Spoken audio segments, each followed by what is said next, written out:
about it. Yeah. And Lycan actually, I think that was a really good pick by FURIA.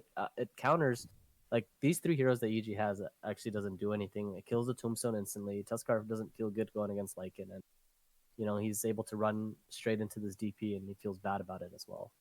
wow. Yeah. I mean, Lycan coming. Okay. Once everything was going down, and right before we were getting into ESL LA, the NA scene certainly was plagued by Lycan. It felt like Lycan was just all over the place. Ice Frog obviously hit it with a small bit of nerfs. Still seeing a lot of play, but since then really in the shadows. But you're right, Furia kind of pulled that one back out when the time seems certainly right. And now EG have 2 picks to try to find a way to deal with the Lycan or that kind of play style. So Pango is the option they go for here. And Pango Tusk has been something we've seen a plenty from Evil Geniuses already. And I believe they actually had a game where they did crit on the Pango in the 3 position and then did Boba 4. This Pango's open. There's only 2 players that play it on. I mean, RTZ plays it, but he's not going to. It's 747 or Ryoya and Crit. So like I said, they have open picks, and when you have wait, do they have last pick? Yeah, Furia has last pick, so they have open picks on their cores right now, which is like their DP, Tusk, and Pango, and they'll decide depending on what Furia picks, essentially on their 20th or their last pick here. Yeah, likely the mid lane pickup, right? I imagine, and it's always good to have the quick counter option there. I'm worried about the scaling here from Evil Geniuses, though. Like, what is going to be their big damage pumper in late game, or do they even need to consider that? Should they get something that's fast? They have pretty good control. Just because if Pango has a good lane, if he's able to have a good lane mid, they'll throw him mid, and if he doesn't, then Crit will play the hero and he'll rush this vessel because Pango does directly counter this Lycan. He feels like, Lycan has all these summons. He's just gonna swashbuckle them, and all of them are just like disarm, right? So that's the benefit. That's the strength of him as a core against Lycan in particular. But if he has a rough lane mid, then they'll just throw the DP mid, and yeah, Crit will play the Pango. But for EG's pick, sure. Yeah, you have good team fight as you were mentioning. A lot of chaos going on. Exorcism, Undying Tome. And, oh my gosh, sorry. I'm going to deal with this mic again. Here we go. All right, if I put the cable like that. No! Okay, sorry. I know this is so amateur hour right now, but we have obviously with the situation, limited help, and most of that help is overdue in ESL, the big show. So I can do like a Wraith King or Naga here. Actually, Naga's pretty decent. Wraith King or Naga for... No, Naga is for EG. Naga doesn't really make sense with their team composition, but it's good with what Furia has because it's all physical right now, and they don't have anything to deal with illusions. It's good for Furia to get the Naga? For EG. Okay. I was going to say, Sleep Tombstone's a thing, but I wasn't sure. But you're right, yeah, EG. Yeah, but it doesn't make sense with the 4 heroes that they have. It's just Naga. It's a good hero, but for what Furia has, because like I said, it's all physical. They have nothing to deal with illusion. Yeah. Well, we'll see. Terrorblade, Wraith King, and Ursa are Tour's top favorite heroes right now. Wraith King's still there.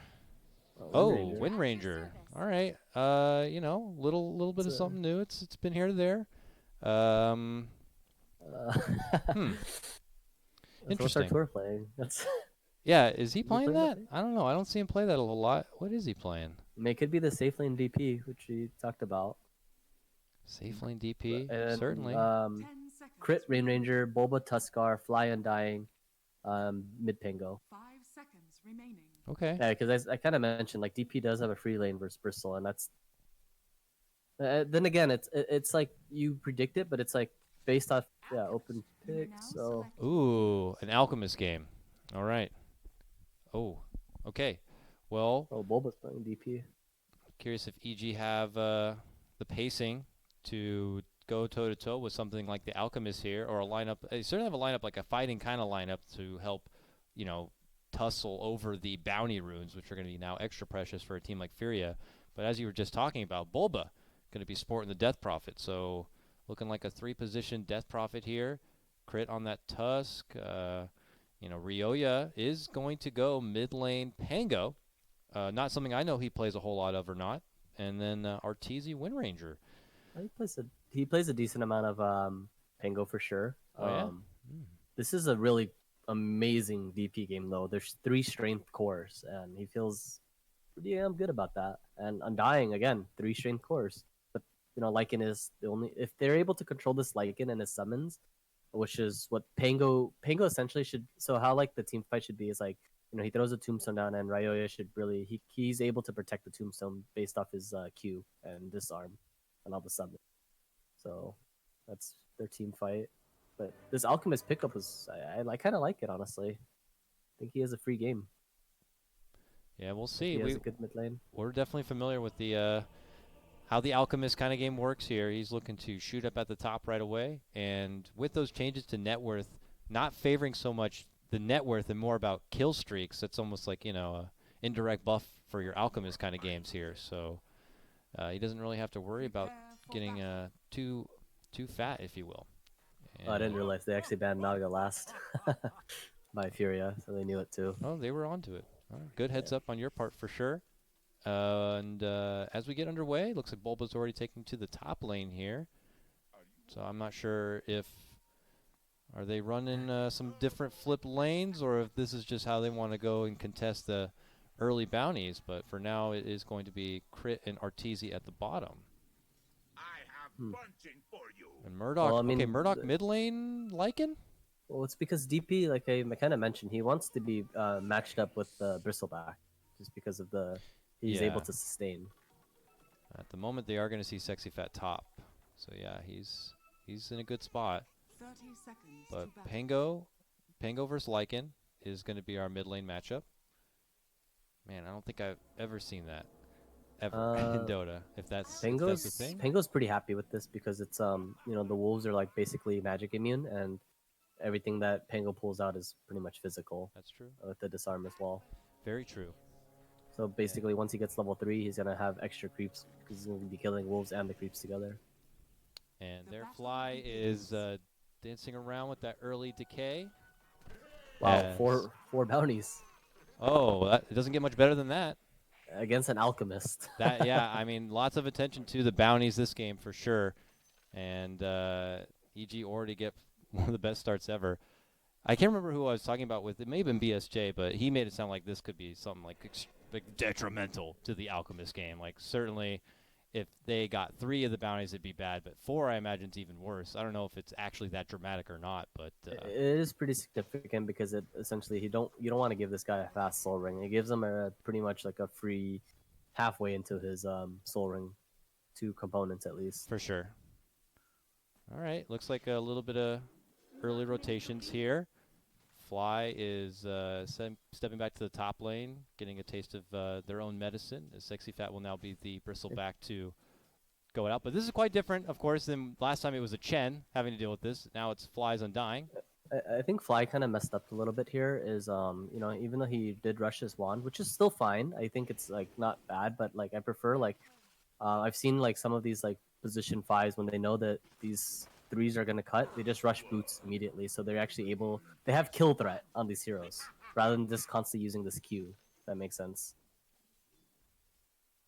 But Artur does die in bottom lane here.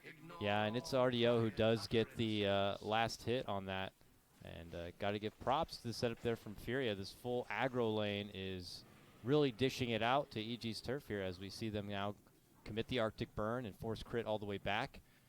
It's going to be very awkward for them to try to even get to the creep wave.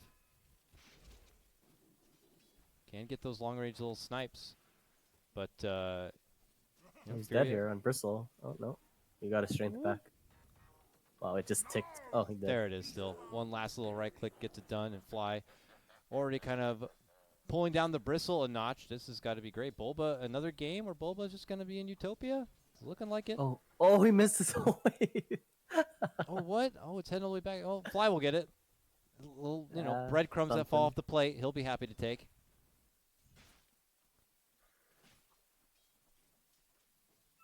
Yeah, wow. He's not used to. He doesn't play a lot of safe lane, so it's okay. I mean, it's a subtle flame, but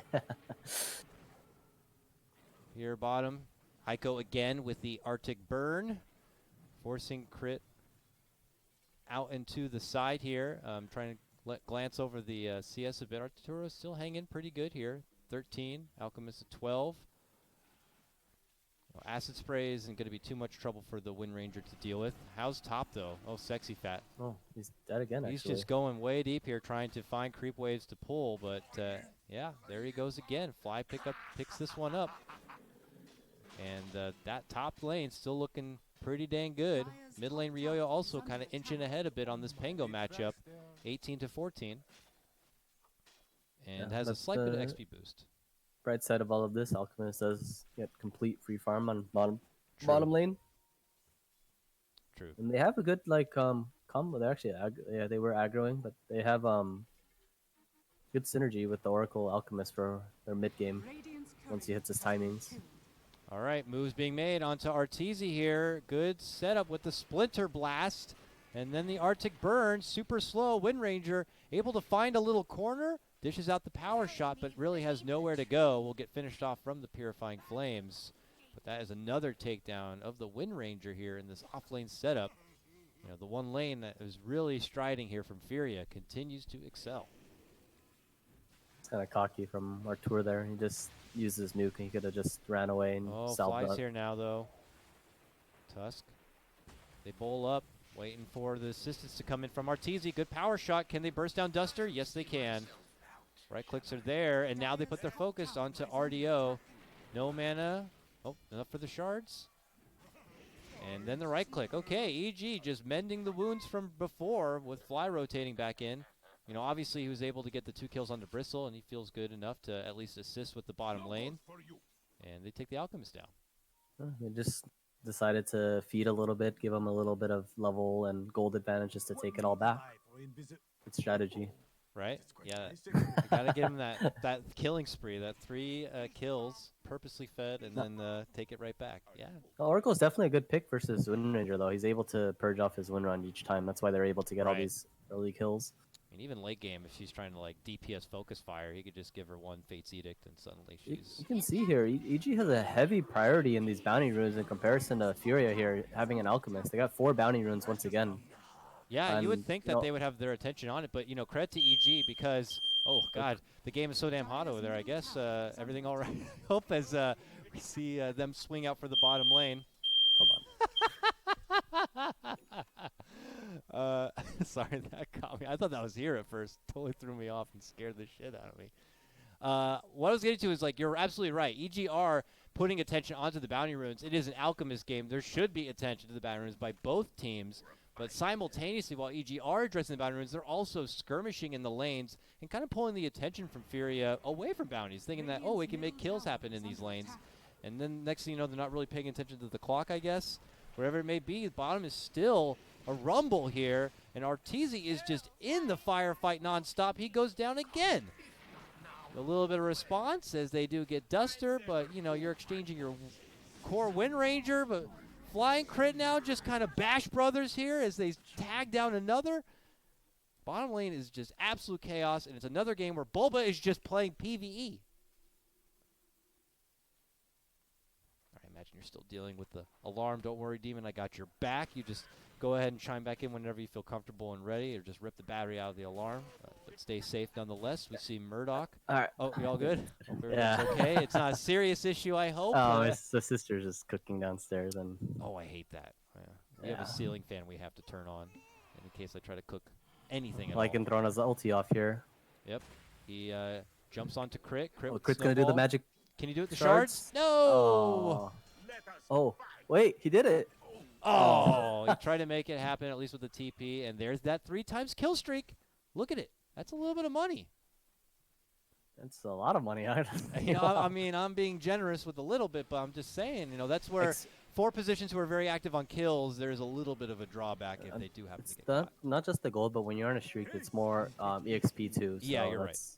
So that's a lot for the Lycan now. It's scary snowballing a Lycan, that's for sure. RDO runs right into Ryoya, who makes his first rotation to the bottom lane. And for every time they are taking it to this Wind Ranger, she's getting something herself, scores the double kill. They keep the Alchemist in check, and they're not even done yet. They're going behind the tower, and they're going to hit up little Heiko, too. Relentless. And guess what? Bulba still toppling, farming on his own. Oh, he just he's TP'd in the mid TPing and lane. making a movement Oh here. my God, he's moving. He's moving, Demon. He comes to the mid lane and he pops his first exorcism. She rises. She's level 7. She's here, and they're going to go for tier 1. I mean, nice. that was just honestly a good play by Murdoch there. He got his centaur stomp off, so that Crit was ready to snowball him into it, but you know his fingers are just a little bit faster there. Yep. Okay, here comes Flying Ryoya around the corner. They spotted out little Duster, and Duster obviously far from being level 6. And any way to bail himself out, he eats the Crypt Swarm. Bulba snipes that one up and will finish off the tier 1 tower here. But after the glyph.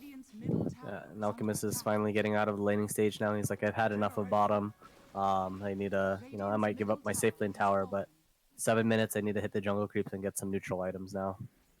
Oh, for sure. And he gets an Iron Talon. He gets three items. I mean, of all of them, the Iron Talon certainly going to help a bit, but it's not as, as speedy and as fast as your typical Alchemist lineup. This is not looking like one of your golden 12-minute mark style Radiance games. Looks like he's going to have to work a lot harder. Mid lane, nice Centaur stun and chase from Murdoch. This game is really just going to come down to Murdoch, and if he doesn't die and he's able to make these rotations, make these kills, get these fast kills, and force these reactions from EG, like he's going to control the momentum of this game for FURIA because he's the strongest hero right now. And until this Sexy Fat or Bristleback gets his Vanguard, then he just needs to catch up a little because even though he is top net worth, he had a rough laning stage because even though you look at his CS, he's top 1 net worth or first and last hit 67. But you open up the net worth and he's like bottom of, he's like what 6? Yeah, that's actually crazy. Yeah, just goes to show it's not as simple as the creep score alone. And you're right, he'll have to bulk up and he'll have to build up a bit of utility so that he can cover for what the Lycan is going to be able to dish out here. And Lycan's on good pacing. It looks like he's going to go for that cookie cutter style build-up, going to the Necro Book, rolling now. Ryoya diving through this mid lane. Another stun onto RDO. The shackle connects onto a nearby creep. Damn you, creep! Takes Alchemist down. Nice setup and shot there from Ryoya and Arteezy. Oh, uppercut. They spotted out Sexy Fat. They're just trying to play fast right now because they understand that like an ulti is cooldown.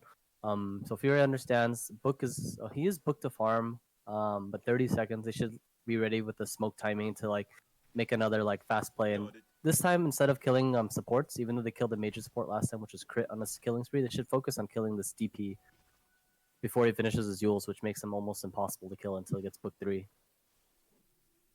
I don't know how easy that's going to be. It looks like in the meantime, Bulba has farmed all through that jungle and has a bottom lane to work with without too much threat coming in the near future. FURIA have other plans. They're way up north, looking to do a bit of D-ward action and pressure that tier 1, which I'm sure they find quite valuable. RDO feels really bad right now. It's 11 minutes. He's like 3K net worth. Comparison, Lycan is 5.3K net worth, and that's where Alchemist essentially really wants to be right now. For sure, this is nowhere near your typical Alchemist game. He's still level 5 as well. I mean, back to back, losing all bounty runes. That's rough city for sure. Okay, TP's to the top lane. It's Lady Bulba coming in. Never mind, she changed her mind. She's not coming. It looks like. Here it comes, Lycan's ulti. And this could be a really big fight for FURIA. They do finish the Bulba, but let's see if the follow-up's going to be there. Crit, uppercut, finish off. But can the Lycan make up for this? EG split apart. Ryoya has a haste rune and is just running right out in front of the Lycan, and he's just tired of chasing. He needs to kill something, but doesn't get anything and is going to run out. Unfortunate. Not to catch the shackle shot, but they still take down Heiko. He missed micro there a little bit, and he didn't summon his Necro Book because he was trying to get his Centaur in front, but his hero was His hero and Wolf was blocking his Centaur creep from getting that stun. So, a little unfortunate there, but plus moving at those high speeds, I'm sure it's not easy to quickly micro everything around and try to get the stomp off. Lots of credit to Murdoch on trying to make it work. Right now, though, he's under pressure. Snowball and shards with Death Prophet. More than easy, knowing that the big bad wolf is going to be but a humble man. And Well, now, Artur is all of a sudden top 1 I net was worth. just going to say, and suddenly top 3 net worth is Evil Geniuses. And Artur, who looked like he was brought down many times in that bottom lane, has found their way back.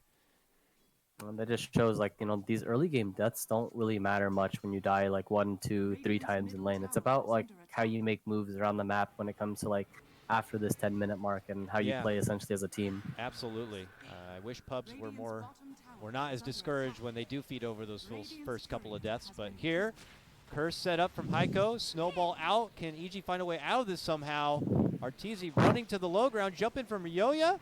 And there's the Soul Rip. He's going to be more than fine. And now they barrel on forward. They shoot down the Oracle. Sexy Fat now going to get potentially apprehended here between Fly and Little Artur. They look to get out in front. Fly, be careful. He's a spiky one. Has to step back, and there's the finish. It's Ryoya sniping that one down with a double kill. It's actually pretty cool. The interaction's interesting. He's like focus firing this bristleback, and he'll pop up his blade mail at the same time. So he's cool spraying and bristlebacking. Is he reflecting the damage from the quill spray back at the bristleback? Is that what you're saying? Yeah, so he's doing like double the damage one time. I mean, his right clicks don't do anything. He's just doing damage based off blade mail until he finishes off his maelstrom or javelin at least. Yeah, blade mail damage would that not care about the bristleback?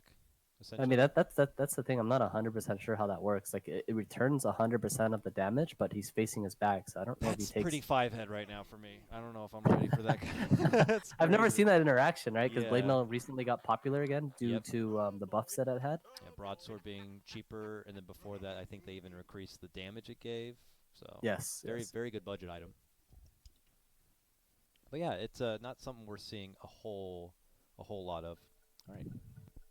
Get back. It can be on some next level, or it's just really worthless. I don't know. And even after all of that, they still managed to TP back and catch the Alchemist farming on their side and then finish him off. This is rough. I mean, last game was hard to watch. This one is not looking much better. EG just kind of in full force at this point. You know, the best thing they have going for him is the Lycan. Here he has Shapeshift up. You know, what can FURIA do with it? And it's going to be 15-minute bounty time soon. Are FURIA going to get a bounty like this game yet? We'll see. Wait, 10 minutes because my alarm went off. Did EG get 4 again? Oh, you know what? I thought they got 4 and then 4 again. Yeah, that was the 0 minute and 5 minutes. I missed the third one. I'm not sure, but not missing the mark. Rolling through. Quick kill onto Heiko. Sexy Fat. False promise, but a lot of damage coming his way. It's still going to be fine. Oracle will pay the price, and EG now just on the front doorstep of FURIA, putting their focus onto this tier 2. You know, again, Alchemist wanting nothing to do with this. Elsewhere, farming up, trying to make himself a bit more relevant. But, you know, here we go, 15 minutes. Anyone have a vessel? Oh, Kurt's actually going for Vlad's first item. They're just trying to look to end the game as soon as possible, take all the buildings and have full map control. All of the bounties again, they took them all. Oh, Boba's 1v4ing here. He's just going in. All right, the curse, but... Stomp? Okay. Okay. Use your book. Oh, love it. Nice cancel of the Yules there. But she's fine. She's fine. Okay. If Necrobook could have made a difference there. A little awkward for both sides, but that is a Winter's Curse being used. And something that they don't have to worry about now. Silence. And the snowball all the way in and right up onto the Wyvern. They finish him off. Okay, they finish off Arteezy. He just gets hit with the Purifying Flames and bursted down. Really cute. I mean, the little Wind Ranger is pretty fragile. And the Lycan is going to pay. I mean, EG are, you know, handing over these cute little kills here and there, but overall they still are what feels like in total control. And as nice as the kill was, Oracle got the kill, unfortunately. Wish it was like one of the cores. Yeah. And you see Alchemist, it's like he's being smart because he knows like EG has full map control and they're both sides of their jungle, so he's farming in the enemy jungle. EG kind of recognizes that. Artur's looking for him right now. They have no idea. They're just like looking at the jungle. And God, he really wants that Sacred Relic. Don't do this! He just wants the Sacred Relic. And he's not even going to get it. Oh, from downtown. Nice little snipe there from Arteezy. He's got to feel real bad there. And they give him the tip. Oh, he gives his own teammate. That's the high morale tip you were talking about, right? Like, don't worry about it, buddy. It's okay. Not your You best have to ask Alchemist. for. Usually, you have to ask for permission first. Like, is it okay if I tip you? Because they can't. Every player is different in terms of like their mental and emotional state, and you gotta reassure because you don't want to tip them and tilt them even more. You know, it's like, hey, is it cool if I tip you? Yeah, sure, man. Why Thanks. would you ask that? Like, why? You Why do have you to feel like you ask. need to tip me? Why do you feel like you need to tip me? I guess would be my response. Anti-tilts. It depends on the person and relationship I guess and so. team aspect. That's You know? funny. I mean, yeah, obviously they're FURIA probably a tight-knit group trying to keep their spirits high here, hoping for extensions and misplays from evil geniuses, but trouble still afoot. Sexy Fat trying to get bailed out from all of his defensive supports with a cold embrace, with a false promise. They still can't even bring him down, just laying in damage through that bristleback. He goes for the TP out, but the Yules is there. This could be one of the final hurrahs for FURIA. I mean, I guess they do have a couple of diebacks if they really want to dig into those pockets. But it can't feel good with a 12K net worth advantage on EG. Top 3 net worth still belong to them. The Alchemist is kind of going toe-to-toe with top net worth for his own team. But, I feel like they're arguing about creeps right now between Alchemist and Lycan because they're pinging this top wave, and both of them are pinging. And Lycan TP's up there to take his farm when Alchemist is running there. So it's, I don't know, they're having some disputes right now. Obviously, no one going to feel like they're in a good headspace when you're in a game like this. Crit is just dancing around with RDO. Takes a quarter of his life away with one swift uppercut. Ryoya not going to get there, but the shards are there. Yeah, this is some serious mental damage now onto RDO. Fortunately, as he's just getting bullied around. You know, the supports are not able to help him out with false promise already being committed. Oh, Boba almost finishing up his Shivas. Yeah, Teals is strong on the minimap right now. And I really don't know if this is how their team functioned, but I think he's tilted. I think that they may be a little tilted from this one. It's a rough one. EG coming out looking really strong, claiming a 2-0. I mean, the carry was just pinging top lane because he wanted the incoming farm and Lycan take TPs to take it. And he dies and he gets to. Sorry, it's just a little detail I just pay attention to. It's pretty funny. Not trying to create anything. Oh, he's smoking out to. Wow, he's smoking out to farm a lane now too. They're heading out that way. I mean, Crit is nearby. What is he? Look at the Alchemist. He's got to get this Radiance or something. He's hoping there's another secret shop here that has something he can do. Bounty runes. Like EG again, like they have this high emphasis on these bounty runes. Yeah, it's been insane. They may have grabbed every bounty rune in this game if we go back and check the 10-minute one. I'm very curious how many bounty runes FURIA even ended up grabbing. Now, all right, a little sign of life here. Murdoch will be able to chomp down the Undying, but as you can see, it is Bulba who's able to secure a kill of his own, finishing off this little Oracle. Now caught potentially between two. He pops the Exorcism. You know, it's just FURIA trying to slow them down a bit, allowing their cores to farm on other parts of the world. Like, yeah, you can focus me, but don't worry. Alchemist is secretly over here farming up and trying to get that Radiance done. Oh, is he gonna fly through the line? Like, this Outcast to be farming here? He's already gone. Haha, he's bottom. They're running straight to him right now. Yeah, they are. I wonder if they said, like, okay, guys, if you allow this Alchemist to get a Radiance, you know, you're not getting dinner tonight. Here we go. He's crying. It's bad. It's real bad. Unfortunately, he goes down. It's so bad. Oh, no. I mean, he smoked out for the wave, and he missed 3 creep waves just to hit jungle creeps when his team should just be smoking behind him instead and making one objective. They finally make the call. It was not the prettiest one, and unfortunately, a real tough Alchemist game for FURIA. You know, I imagine this was not the plan. This is not what they wanted to achieve. I mean, that is the obvious, Demon, but why did it amount to being this way? Is it because Evil Geniuses like really rewarped around their draft and did stuff like forced Bulba to be in that matchup against the Bristleback and had that interesting bottom lane? Like, why did things not work? Because they had that last pick with getting the Alchemist. How come it didn't work out? I mean, they didn't play with their cores, honestly. I think they tri-laned a little bit too long. They didn't have priority in this bounty rune at all. When you have an alchemist, you need to four-man, 3 or 4 man these towers, not do a typical 2-1-2 kind of setup, where just the side lanes usually take it. And they had this emphasis where all of EG's cores prioritize this on for the 0 minute and the 5 minutes. I wasn't sure about the 10 minutes, but that's what creates a lot of snowball and like these item timings for this alchemist. And after that, I think they should have been playing closer with the Lycan and even this Bristleback instead of leaving them on an island. Try laning with your alchemist for 7.5 minutes. It's like not the right way to do it. Like, and on top of that, they were just trading kills at a point. And when EG decided to try lane them back, the support should have just found ways to create pressure elsewhere onto the map and forcing the supports to play elsewhere, not because you don't want to try lane versus try lane, especially when there's an Undying and Tuskar against an alchemist. And this first 10 minutes mattered way too much.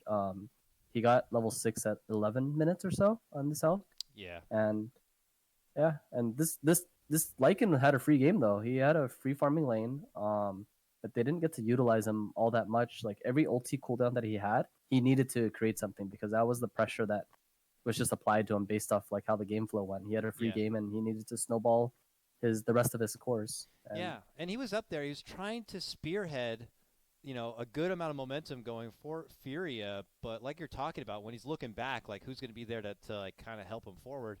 The momentum of the Bristleback was totally shut down. Alchemist obviously was in this like rumbling lane where he's not even able to participate in helping to get bounties or find his own bit of income, and that just means that they're just going to get nerfed down. Plus, they had two very defensive supports, and one of them, maybe if one of them was able to kind of assist in getting setups or ways to enable the Lycan even further, things could have been different. But unfortunately, not the best day for FURIA, not the best drafting, and they're going to have to hit back the drawing board there. So it was also, I actually forgot to mention, I forgot that his first ulti was used on crit. The second one was actually used on fly. And, it's one of those things where you get a kill in the game and it feels good, but in reality, his second ulti should have been used on DP because he's the easiest hero to kill. And you can't use big ultis on like these position 5s. It's really bad for the game because it slows down your tempo. Yeah, it's hard to say. It's like whether it was a matter of just making the quick decision between going for DP or the other. If he's like, there's no easy, I can't get the DP right now. I'm just gonna settle for this. And as you say, that could just lead to unfortunately higher momentum for the DP, and then EG just totally taking over. So that will conclude our first series. Props to Evil Geniuses. They walk away 2-0, but we're not done yet today, Demon. We got one more best of 3 to come. I'm excited about this. It's an all South American affair as we have Beast Coast versus Thunder Predator. There may be a little bit of a break. We do have a rolling schedule, so it shouldn't be too much time. Typically 20 minutes, it looks like. We should be able to hop into the next game. So without further ado, Demon, I'm going to throw us to break. So stay tuned, everybody. When we come back, it is time for Beast Coast versus Thunder Predator.